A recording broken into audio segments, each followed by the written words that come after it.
Thank you very much, and good evening, everybody. Welcome to WrestleMania week that kicked off tonight with an absolutely amazing TakeOver Night 1.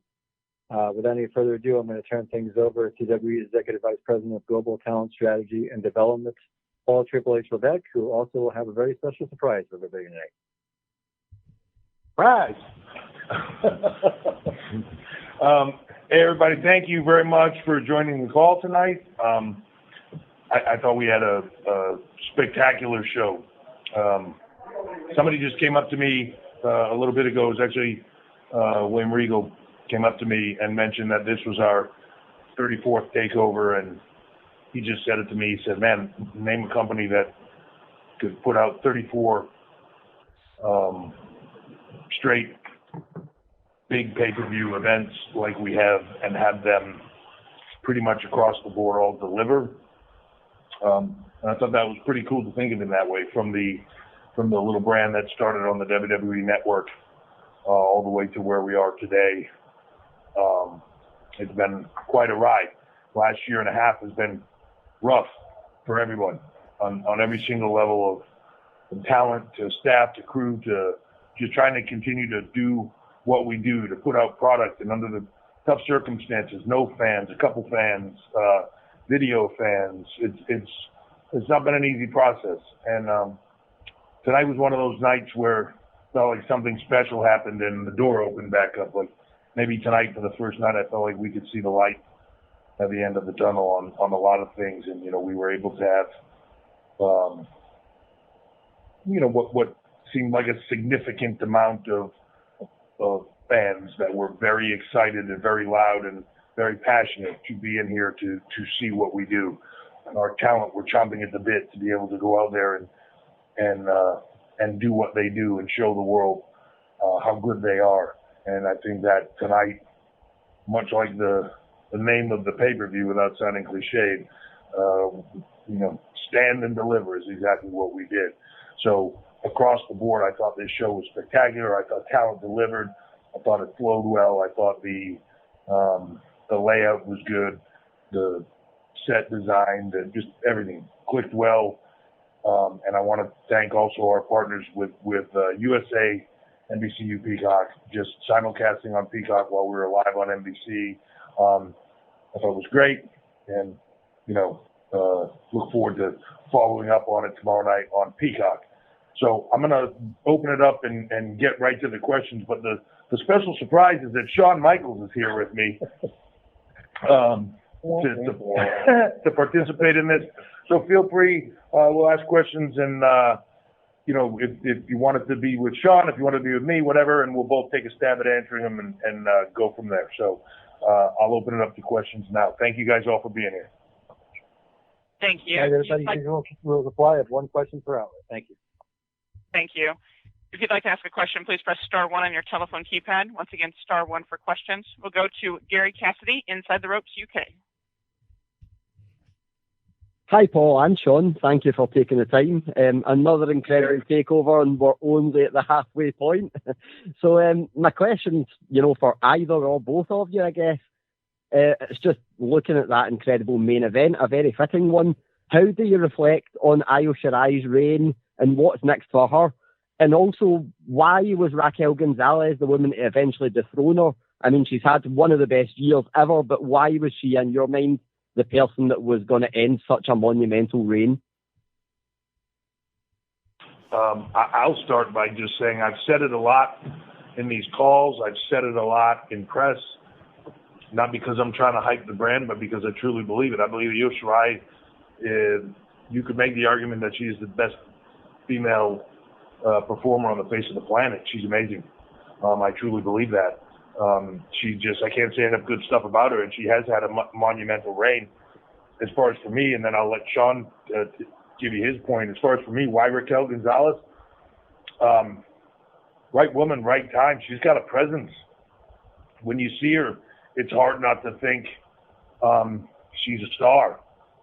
And it's interesting that that's all been within the last year and a half.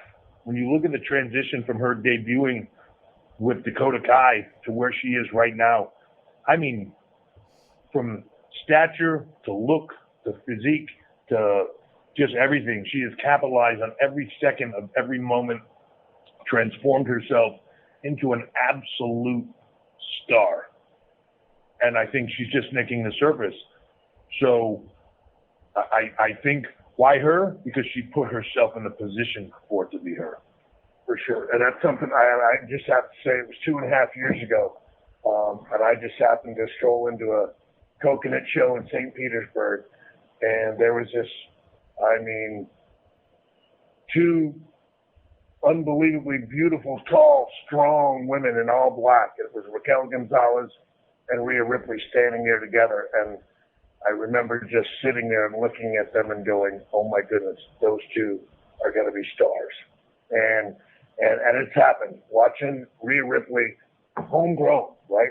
She is NXT through and through. And I've had the opportunity to watch her grow into an incredible performer. And the work ethic of Raquel Gonzalez is unparalleled. And so that's why, from a personal standpoint, to watch her journey has been one of the most impressive and honestly feel-good stories. You love to watch people that work that hard get recognized for that. And Yoshirai, for me, it's simple all the time. She's money. She's guaranteed every time. Yoshirai, you can bank on her night after night, takeover after takeover, live show after live show. She is money all the time. And again, she's earned the right to be called the best in the world because she proves it night after night. Excellent. Thank you both, guys. Can't wait for tomorrow night. Thanks. Me too. We'll take our next question from Miguel Leva, Marcus, Spain. Oh, hey Shawn, from Spain. First of all, it has been an incredible show tonight, and congratulations to both of you. And tonight's main event has left us a big surprise with Raquel as the new NXT Women's Champion, and having her as the new champ makes me a question to myself. So what's next for Yoshirai in NXT? Do you think that she's stopped with the brand and must go to Raw or SmackDown, or do you think that there is something more that she needs to achieve in NXT? I think there's always to achieve. But first of all, Io Shirai is for the right to do what she wants to do. So to me, if Io Shirai wants to take time off, she takes time off. If she wants to come back and go after Raquel Gonzalez, she's earned that right. If she wants to do something else for a bit, or any of that, she's earned the right to do all of it. But it's an interesting thing here where whenever somebody loses in NXT, they're so dominant, they're so big, they're so whatever, and they have this incredible run, and then all of a sudden there's a bump in the road. They lose a match, and everybody's like, well, clearly they're going someplace else. Like, why is that? It's just a funny thing. Like, if somebody loses anyplace else in the world, nobody goes, well, they're going someplace else. There's always more to do. There's always more to proving that you're the best. There's the next challenge. There's the next competitor. There's the next, all of those things. So for me, it's whatever Io wants to do, but I don't see that as she lost one match over the last, 300 something days that she's been champion, and all of a sudden she's just moving on. Well, for me, I say no one, right? The deepest, best women's division in all the world, right here in NXT. Why in heaven's name do you go anywhere else? But stay here and face the best. Thank you, Shawn, and thank you, Paul. Thank you, Miguel. We'll take our next question from Alistair McGeorge with Metro UK. Hi, Paul. Hi, Shawn. How are you both doing? Great, Wonderful. Good. I want to touch on Walter and his match tonight, and also an interesting tweet from Eric Rowan, who seems interested in sort of coming to the brand to face Walter. Is that a match sort of the two of you would be tempted to look into? And also, can you just tell us a bit about how unique Walter is as a talent? Yeah, everybody wants to face Walter till he stops him the first time, I'll tell you that. It's the old Mike Tyson, everybody got a plan until you get punched in the mouth. That chop sounds good on TV till you take the first one, and then you start thinking, like, why did I come here again? Look, Walter's a machine, different level, different focus, different. If you were to say, what is it that he does that's special? Everything. But what's special about it?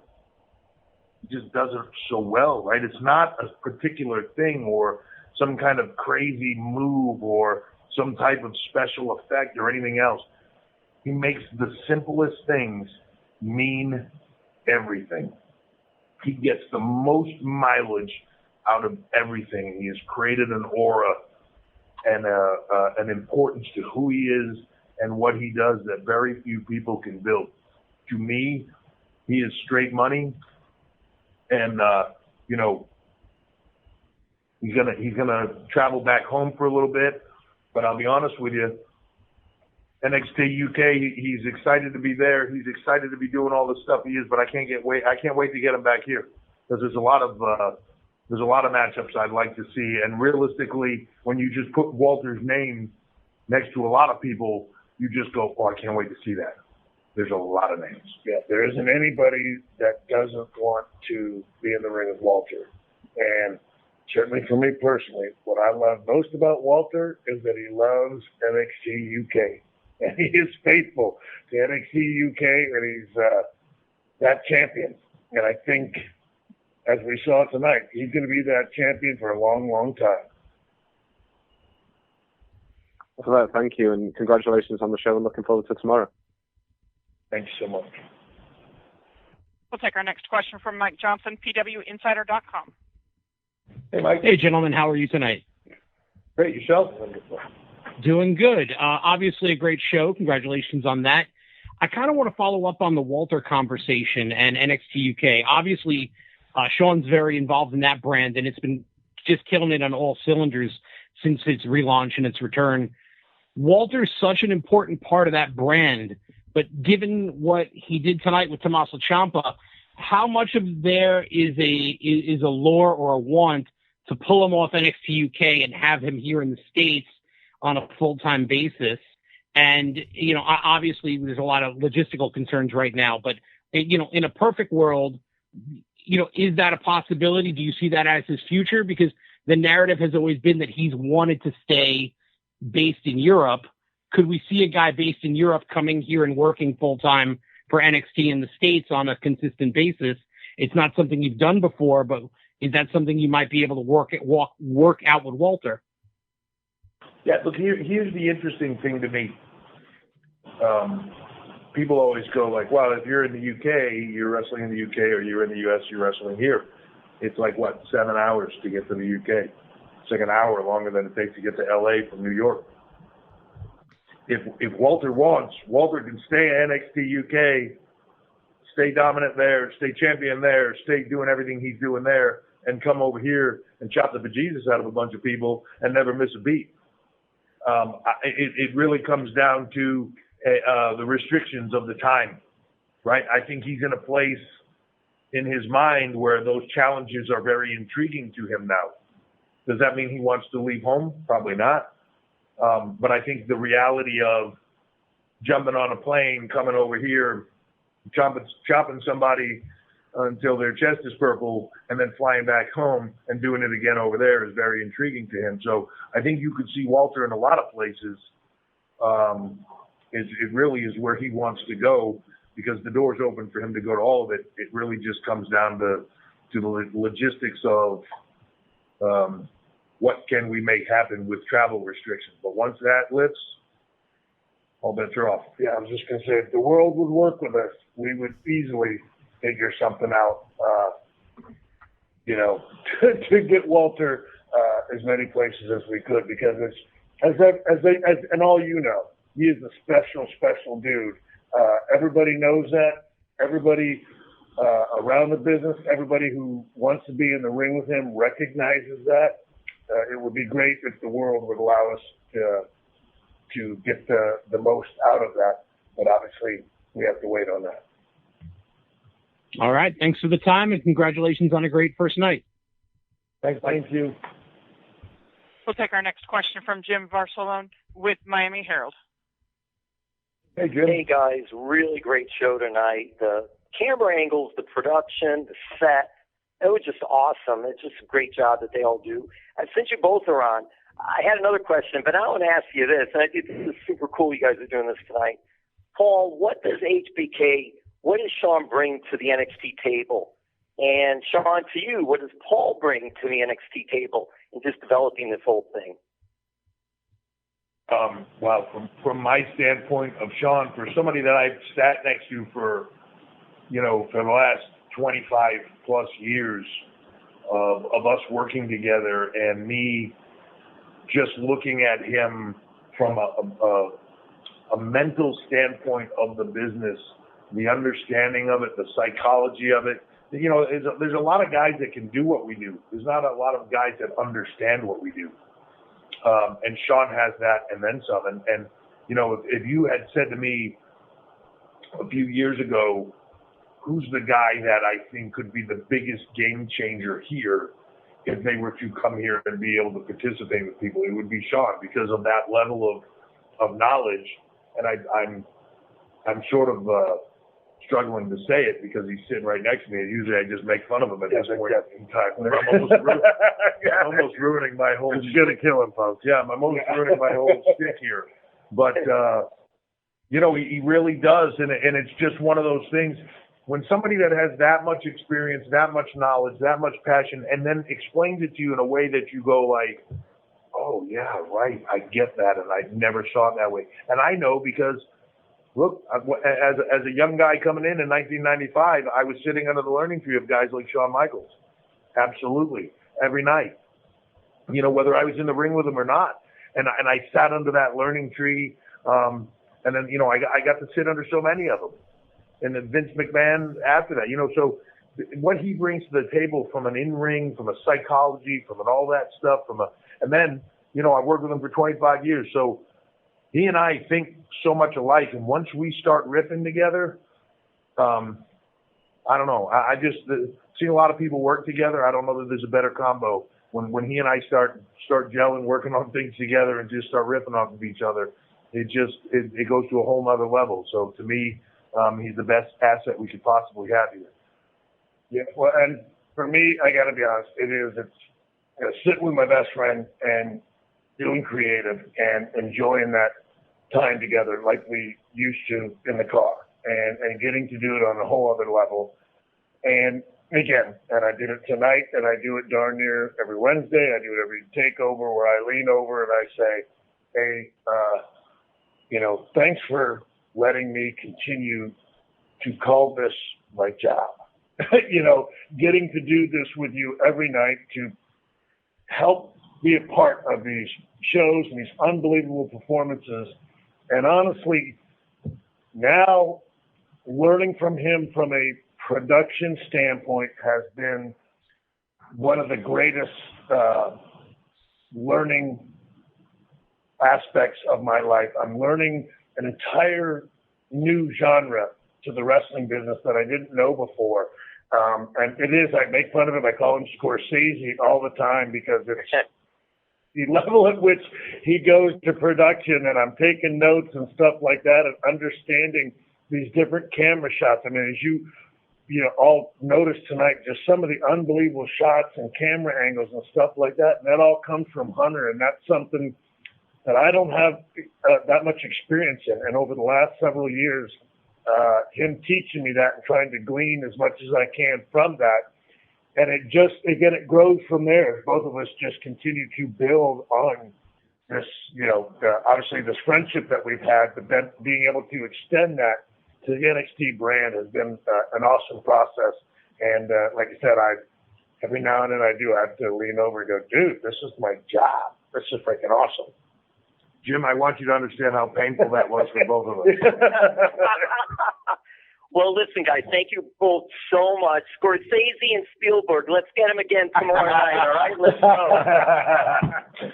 go. Well, where's with the Waldorf and the other? Yeah. Statler and Waldorf. Yeah. Thank you. We'll go next to Jason Powell with ProWrestling.net. Hey, Shawn, Jason. having grown up, hey, good to talk to you guys. Shawn, having grown up watching you and Marty work as the Midnight Rockers of the AWA, I'm just curious to know how involved you are in working with the tag team wrestlers in NXT. Yeah, well, so look, I mean, at one time when I was here from the coaching standpoint, I was working with everybody as much as I can. Obviously, with the live show and doing more from a production standpoint, creative standpoint, and with NXT UK, that hasn't been as in depth as it once was. But again, there's always, there's almost, as you see in so many of the tag teams, there's always aspects of the Rockers or DX, or there's a little bit of something that I can always connect with in darn near every team we have. And that's, again, some of the joy that I have. I don't know, it makes you feel good when you can see a little hint of what it was you used to do and try to add, to that aspect. But I have to be honest, I mean, Marty and I were pretty innovative in 1988, but what these guys are doing these days is just off the charts. And so a lot of times it's now beginning to help them combine some of that unbelievable athletic ability and help them with the storytelling and the psychology. And I think that's when it all really starts to come together.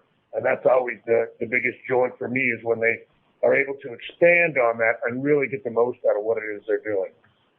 And Jason, just to add to that, from my point of view, we have so many great people here helping with those matches. Talk about producers on these things and who are helping these young men and women put this stuff together. Whether I'll put my money down on Sarah Amato as a producer, and I've worked with everybody from the time I walked in WWE. Best in the world, but Matt Bloom, Steve Carino, just outline Terry Taylor, all these people, but yet everybody, no one has an ego, and everybody just works together and comes together and goes, hey, what do you think of this, and how about that? Everybody's just trying to make the best product possible, which is what is awesome. This is such a team. It's great. Well, and Pit Finley, William Regal, we have so many different people with so many different styles that we can make these performers so much more well-rounded, I think, than we had the ability to be. And that's what I think is so phenomenal about this place, is that they take in a lot of knowledge from a number of different styles and aspects, and it rounds them out in a way that I don't think a lot of people can touch. Thanks for the time, guys. We'll go next to Michael Morales-Torres with Luca Libre Online. Hey, Michael. Gentlemen, good evening. How are you doing today? Great. Yourself?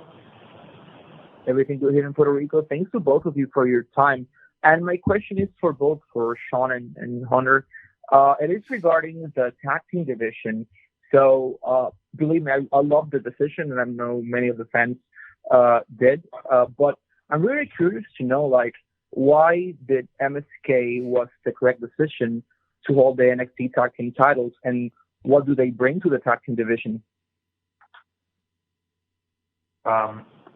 Energy. Yeah, it's a funny thing. I think if you said, and this is not a knock on anybody for sure, but if you put GYV and their style, and Legato and their style, and some of the other tag teams that we have and their styles, and you take MSK out of the equation, the division feels different. MSK came in here and it was like this firecracker team that was just bright and speed and fast and exciting, and I don't know, they just have a different energy. Their energy is palpable, and they bring a different energy. So when you put them into the equation, they change the dynamic. And I think very few of the other teams, and that's not a knock. It's a compliment to them, but not a knock to anybody else. But the other teams don't necessarily have that. They're definitely there. They definitely bring something to the table. The precision, the grit, all those things. Raul and Joaquin with the aerial and everything that they do, they're all phenomenal teams.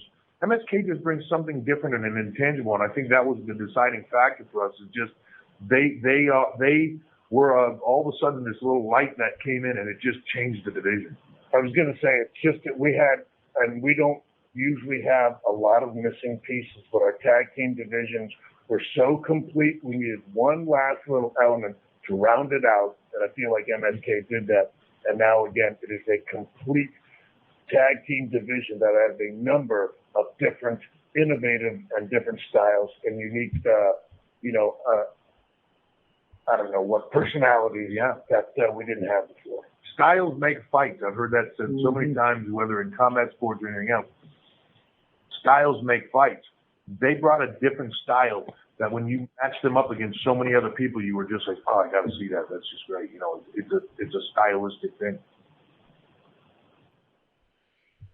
Perfect. Thank you so much for your time, and have a great night. Thank you. Thank you, guys. We'll go next to Shawn Ross Sapp with Fightful. Hey guys, thanks for taking the time. Before my question, as I mentioned, I was getting on this media call. Kathy Kelly sent me a tweet and asked Triple H how quick he can get his jet out to LA and back to Orlando. How quick I can get my jet to LA and back to Orlando? Why, is she looking for a ride or something? She said she's asking for a friend. Well, tell her if she has my cell number, if she needs a lift, she just give me a call. Well, in addition to that, there were some rumors about what wasn't said at a talent meeting last week. Can you guys maybe clarify, like what kind of information you gave to the talent? And Shawn, maybe did you add anything to that? I know I had heard from a lot of talent that it was about Peacock and the advanced reach there, and a lot of the moves they were in store for. Yeah, look at it. I mean, if I wanted everybody to know what was in the meeting, I would have put out a memo, and you guys could have just got it from one of your sources firsthand and printed it. It was a conversation with our talent. That was exactly that. It was informational. It was informational to tell them where we're going. Meetings that we have all the time, given COVID restrictions, we had a lot less than we normally would. As far as the content of the meeting that was reported by a lot of people and elsewhere, completely inaccurate. Never said, never brought up. Nobody else was ever brought up. Wasn't about other people. Wasn't about other brands or companies or anything else. It was a factual meeting to tell people where we're going, where we're headed, and to motivate them going into the future. Nothing more, nothing less.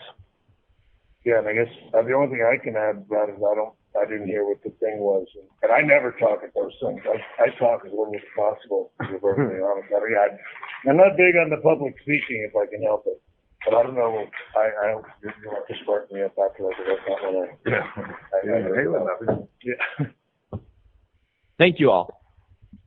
I'm so out of the loop when I feel it. Thank you. We'll take our next question from Nick Hossman with Wrestling Inc. Hey, Nick. Hi, Paul. Hi, Shawn. Thank you guys so much for taking the time tonight. You betcha. Yeah, well, Shawn, my question is for you. There was a stare down you had with Adam Cole. They got a lot of people talking. So what's going on here? Was it just two guys making eye contact, or do you have the itch for maybe one more big bout, possibly in NXT? Well, look, I was walking back from the ring, and he just started staring at me, so I just started staring back. So, that Adam Cole, like, if he looks at me wrong, I'll just slap the taste out of his mouth. But, no, I'm just kidding. I love Adam Cole. He's one of my boys. But, no, like I said, everybody knows some of the similarities between Adam Cole and myself. And, that was just, to me, that was just a fun, awesome moment. Prior to that, in the Devlin Santos introduction of the ladder match, it's going to be taking place tomorrow night two. But yeah, no, that was just a moment there between Adam Cole and myself. Gotta say, for me, it was kind of fun, and it got me a little giddy too, because that's one of those ones that you wish you were 10 or 15 years younger. That would have been cool at one time. Okay, cool. All right, well, thank you guys so much for the time. Congratulations on a great show tonight. Thanks, Nick. Thank you. We'll go next to Bill Pritchard. We'll do one more, and we'll call it a night. Thank you. We'll go to Bill Pritchard with WrestleZone.com. Hey, Shawn and Paul. How you doing? Thanks for taking the time for the call tonight. I wanted to circle back something that Paulie said earlier about a loss signifying that a talent is moving on.